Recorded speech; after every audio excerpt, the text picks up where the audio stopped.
నువ్వు నీ లక్ష్యాన్ని వెంబడించు, ఇతరులను కాదు. జీవితంలో విజయం సాధించాలంటే నీ ఆట నువ్వు ఆడాల్సిందే. నీ లక్ష్యం వైపు పరుగులు తీయాల్సిందే. మీలో ప్రేరణ నింపే ఒక స్ఫూర్తిదాయకమైన కథను చూడాల్సిందే.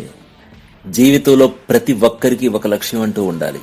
అప్పుడే ఆ జీవితానికి ఒక అర్థం ఉంటుంది. చాలామంది ఎన్నో లక్ష్యాలను కలిగి ఉంటారు, కానీ ఎన్నో కారణాల చేత తమ లక్ష్యాన్ని విడిచి మరో జీవితంలో జీవిస్తుంటారు. ఆపై తమలో తామే చింతిస్తుంటారు. తాను ఈ స్థాయిలో ఉండాల్సిన వాణ్ణి, కానీ పరిస్థితుల ప్రభావం వలన అంతకు తక్కువ స్థాయిలో ఉన్నానని మదన పడతారు. కానీ అది పరిస్థితుల ప్రభావమే కాకపోవచ్చు, అందులో వారి తప్పిదమూ ఉండొచ్చు. మీలో కూడా చాలామంది చదువుకునే రోజుల్లో లేదా మీ జీవితంలో ఒకానొక దశలో మీకంటూ ఒక లక్ష్యాన్ని ఏర్పరచుకుని కూడా ఉండొచ్చు.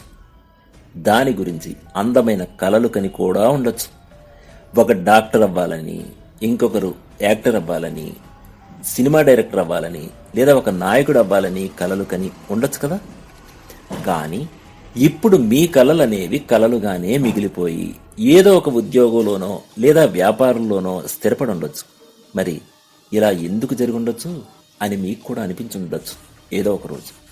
దీనికి సమాధానం ఒక చిన్న కథ చెప్పుకోవాలి. ఓపిగ్గా చూడాలి మీరు. అప్పుడే కదా మీరు సక్సెస్ వైపు అడుగులు వేసేది. రండి. ఒక వ్యక్తి తన కుక్క పిల్లను వెంట పెట్టుకుని నడుచుకుంటూ వెళ్తున్నాడు. దారిలో అతడికి ఒక గురువు ఎదురైతే ఆ వ్యక్తి అతడికి నమస్కరించి తన బాధను చెప్పుకుంటాడు. స్వామీజీ, నేను నా జీవితంలో చాలా కష్టపడ్డాను, చాలా చదివాను, చాలా ప్రయత్నాలు కూడా చేశాను. అయినప్పటికీ నా జీవితంలో నేను విజయం సాధించలేకపోయాను. నా లక్ష్యాలను చేరుకోలేకపోయాను కూడా.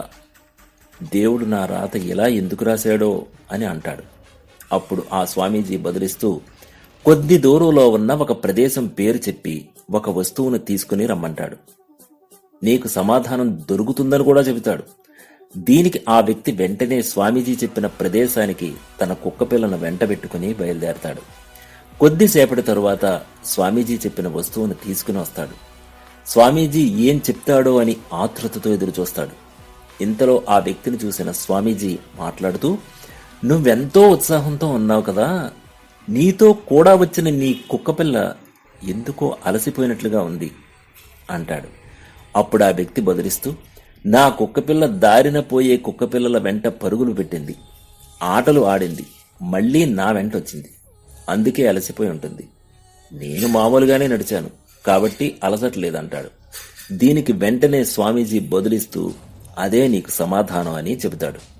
నువ్వు నీ లక్ష్యాన్ని చేరకపోవడానికి నువ్వు కూడా ఒకప్పుడు ఇతరులను చూసి పరుగులు పెట్టిన వాడివే. నీ లక్ష్యం నీకు ఎదురుగా ఉన్నప్పటికీ పక్కదారి పట్టడం వల్లే ఇలా జరిగిందని చెబుతాడు. ఇప్పుడు విషయం మీకు అర్థమైనట్లే కదా. మీలో చాలా మంది ఏదో ఉద్దేశంతో బీటెక్, బీఫార్మసీ అని చదివి ఉంటారు. ఆ తర్వాత అందరినీ చూసి ఎంబీఏ వైపు, ఆ తర్వాత బ్యాంక్ కోచింగ్, ఆ తర్వాత సాఫ్ట్వేర్ కోచింగ్, ఇలా ఒకదానితో ఒకటి సంబంధం లేకుండా ఇతరులను చూసి పరుగులు పెడితే ఏం లాభం చెప్పండి. అందుకే నువ్వు నీ లక్ష్యాన్ని మాత్రమే వెంబడించు, ఇతరులను కాదు. మీ మార్గంలో మీరు వెళ్తుంటే మీ గమ్యాన్ని మీరు ఖచ్చితంగా ముద్దాడతారు. ష్యూర్, ఒక్కసారి ట్రై చేసి చూడండి. సక్సెస్ అంటే ఏంటో మీకే అర్థమవుతుంది. ఏమంటారు?